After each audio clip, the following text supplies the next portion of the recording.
रामकृष्ण मंडळी, सकाळी सकाळी उठलो आणि डायरेक्ट खालच्या घरात गेलो. आजी बाहेर भरीतसाठी वांगे भुजत होती. शेवटचा सीझन असल्या म्हटलं चला भरीत बनवा. तितक्यात तुमची वहिनी आली. वहिनी म्हटली मला पण घ्या म्हणे व्हिडिओमध्ये, असं दरवाजा वगैरे उघडतो. मग काय घेतलं वहिनीला. आजी मस्त वांगे भुजत होती. भरीत बनायचा बेत आखला होता. म्हटलं चला जेपर्यंत वांगे वगैरे भुजताय मी आंघोळ करून घेतो. आंघोळ करायला गेलो, मस्त आलो. तितक्यात तुमची या वहिनी ग्रीन टी घेऊन आली. जेव्हापासून वहिनी आली सगळं हातात आयतं भेटलं. मग काय थोडा वेळ झाला, म्हटलं चला रुमाल वगैरे सुकायला टाकून देऊ. रुमाल वगैरे सुकायला टाकले आणि त्याच्यानंतर थोडं काम वगैरे करून खाली गेलो. तितक्यात बघितलं तर काय भरीत रेडी होतं. तुमच्या वहिनीने इतकं सुंदर भरीत बनवलं होतं विचार, एकदम टेस्टी, खूप भारी. मग तिथून डायरेक्ट गेलो चोपड्याला.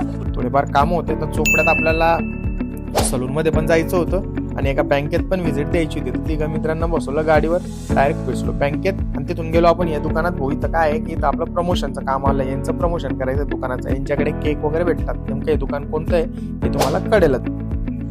दुकानात सर्व गोष्टी भेटतात. तिथून डायरेक्ट मग केक मारली घराकडे. घरी आलो, थोड्या कामं वगैरे केली. संध्याकाळी दिदी म्हणे पावभाजी बनव. म्हटलं चालेल ठीक आहे भाऊ. मला किचनची सर्व कामं येतात भाऊ, कारण मी हॉटेल मॅनेजमेंट केलंय आणि मला चांगलं जमतं. त्यामुळे मी कुकिंग पण करतो अधूनमधून, त्यात काही वाईट नाहीये, केली पाहिजे. मग काय जेवण वगैरे झाले. बायकोच्या अकाउंटला 1000 रुपये टाकले. रोजचे 1000 रुपये सेव्ह करतोय म्हणून आज आपले 10,000 सेव्ह झाले.